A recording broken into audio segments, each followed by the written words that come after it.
오늘의 본문 신명기 20장에서는 전쟁의 규례를 다루고 있습니다. 그리고 우리가 이 말씀을 잔잔히 읽어보면 다시금 이 말씀은 하나님께서 주신 것이라고 밖에는 생각할 수 없음을 깨닫게 됩니다. 우리 1절 말씀입니다. 내가 나가서 적군과 싸우려 할 때에 말과 병거와 백성이 너보다 많음을 볼지라도 그들을 두려워하지 말라. 애굽 땅에서 너를 인도하여 내신 내 하나님 여호와께서 너와 함께 하시느니라. 만약 사람과 사람이 전쟁을 한다면 상대방이 나보다 말과 병거와 백성이 많으면 어떻게 해야 합니까? 항복해야 합니다. 어떻게든지 화평을 하고 패할 전쟁은 피해야 합니다. 그런데 하나님께서는 두려워하지 말라 하십니다. 왜냐하면 이스라엘의 전쟁의 승패는 사람의 숫자에 있는 것이 아니고 병거와 마병이 많음에 있는 것도 아니며 오직 하나님께서 함께 하시는지 여부에 달렸기 때문입니다. 이렇듯 우리 그리스도인들의 삶의 승리도 오직 하나님과 동행하는지에 달렸습니다. 하나님과 동행하기 위해서는 어떻게 해야 할까요? 바로 하나님께서 가시는 그곳에 나도 가면 됩니다. 즉 하나님의 말씀에 순종하면 됩니다. 이스라엘이 가나안 땅을 정복하기 위해 나아가는 것은 하나님의 명령에 순종하는 것입니다. 하나님께서 명하신 사명을 행할 때 하나님께서는 그 일을 행할 힘을 주시며 주님께서 친히 이루어 가십니다. 2절입니다. 전쟁을 앞서서 제사장이 가장 먼저 백성들을 격려하라고 하십니다. 바로 3절과 4절의 말씀으로 격려합니다. 말하여 이르기를 이스라엘아 들으라. 너희가 오늘 너희의 대적과 싸우려고 나왔으니 마음에 겁내지 말며 두려워하지 말며 떨지 말며 그들로 말미암아 놀라지 말라. 너희 하나님 여호와는 너희와 함께 행하시며 너희를 위하여 너희 적군과 싸우시고 구원하실 것이라 할 것이며 아무리 강한 적이 있어도 많은 병력과 말과 병거가 있어도 놀라지 말라 하십니다. 겁내지 말고 두려워하지 말라 하십니다. 바로 하나님께서 친히 우리를 위하여 싸우시기 때문입니다. 우리의 삶에 큰 역경들이 있습니다. 우리의 힘으로는 이겨낼 수 없습니다. 그런데 그 길이 하나님께서 인도하시고 명하신 길이라면 하나님께서 열어주시고 이기게 하십니다. 그래서 잠언 21장 32절에 이렇게 말씀하십니다. 싸울 날을 위하여 마병을 예비하거니와 이김은 여호와께 있느니라.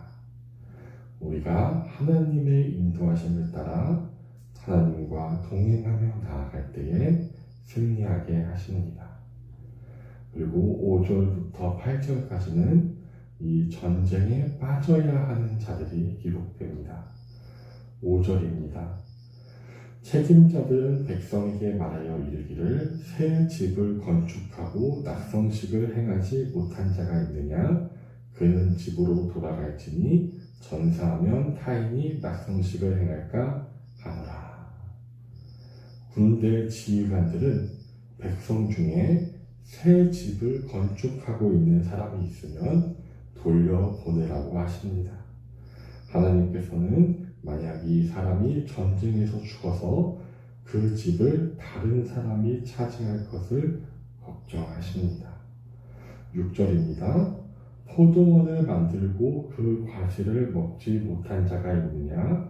그는 집으로 돌아갈지니 전사하면 타인이 그 과실을 먹을까 하노라. 6절입니다.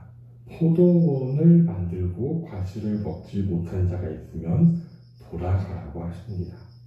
포도원은 기업입니다. 하나님께서는 이렇듯 사람이 자신의 기업을 가꾸고 그 열매를 누리시기를 기뻐하십니다. 7절입니다. 여자와 약혼하고 그와 결혼하지 못한 자가 있느냐? 그는 집으로 돌아갈지니 전사하면 타인이 그를 데려갈까 하노라 하고.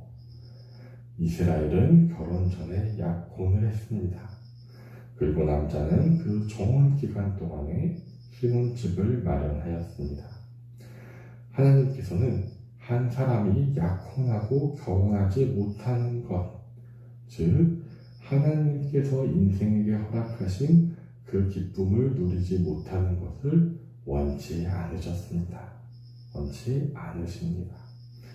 이를 통해서 우리가 알 수 있는 하나님의 성품은 무엇입니까? 하나님께서는 우리가 내 집 마련의 기쁨을 누리기 바라십니다. 평생 노력해서 내 집 마련을 했는데 그 집에 들어가기도 전에 죽는 비극을 원치 않으십니다. 또한 하나님께서는 내가 땀 흘려 노력한 열매를 맛보는 것을 기뻐하십니다. 심기만 하고 노력하기만 하고 타인이 그 열매를 거두는 것을 원치 않으십니다. 또 하나님께서 허락하신 결혼 제도 안에서 기쁨을 누리시기를 원하십니다.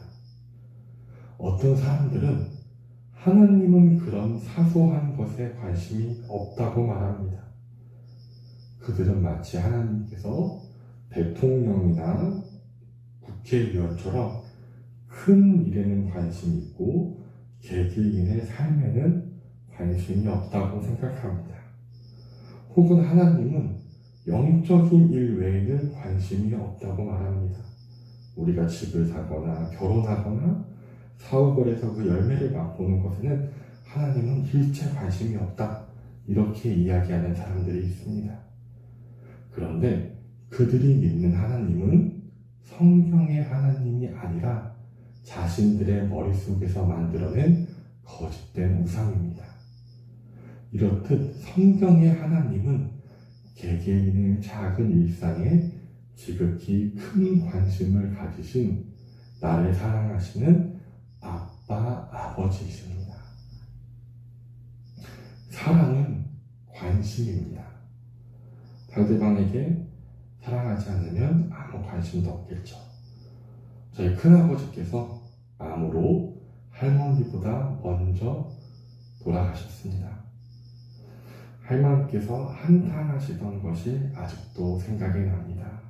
젊어서 고생해서 좋은 집도 마련하고 좋은 차도 마련하고 누리지도 못하고 중환자실에 있다가 이렇게 갔다고 매우 한탄하셨습니다. 이것이 부모의 마음이고 또한 아빠 하나님의 마음입니다. 또한 사람은 절대로 이러한 법을 만들 수가 없습니다. 8절입니다.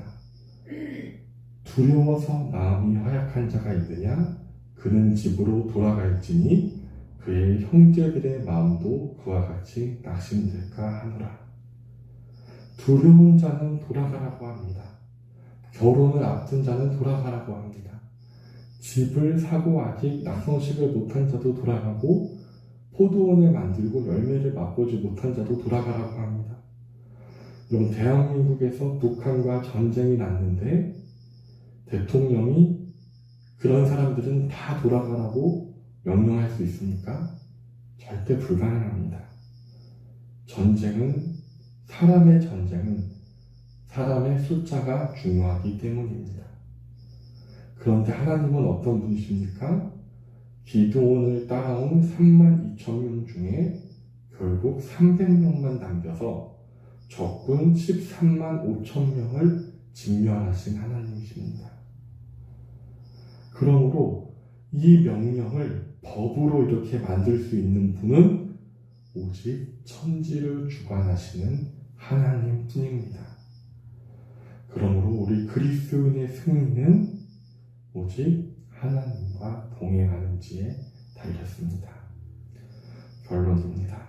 그러므로 우리 모두 오직 하나님께서 명하신 길로 나아가므로 하나님과 동행하고 하나님을 의지함으로 그 어떤 고난도 두려워하지 않으며 내가 만들어낸 하나님이 아니라 성경의 하나님을 믿으며 정말 내 머리털 하나까지 세시는 그 하나님, 나의 모든 삶의 작은 것에도 지극한 관심과 사랑을 가지신 아빠, 아버지 하나님을 믿으며 그 하나님과 함께함으로 승리하는 우리 모두가 되시기를 기도합니다.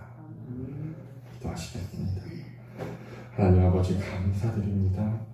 우리는 비록 연약하나 하나님께서 우리와 함께 하심으로 승리를 주시며 우리의 능력이 아닌 오직 하나님의 능력을 통해 승리하게 하심에 감사드립니다. 또한 우리의 삶의 모든 일에 지극한 관심과 사랑을 부어주심에 감사드립니다.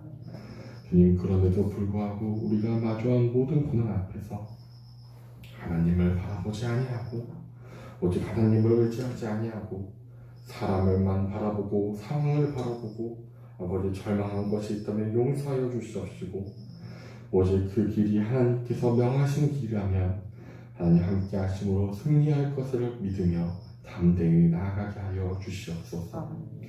또한 우리가 성경의 하나님이 아닌 내가 생각한 하나님을 믿고 있었다면 용서하여 주시고 이제는 돌이켜 오직 성경의 하나님을 믿게 하시고 나를 향해서 무한한 관심과 사랑을 가지신 나의 아빠 아버지를 언제나 기억하며 감사하며 기뻐하며 살게 하여 주시옵소서. 예수님의 이름으로 기도드립니다.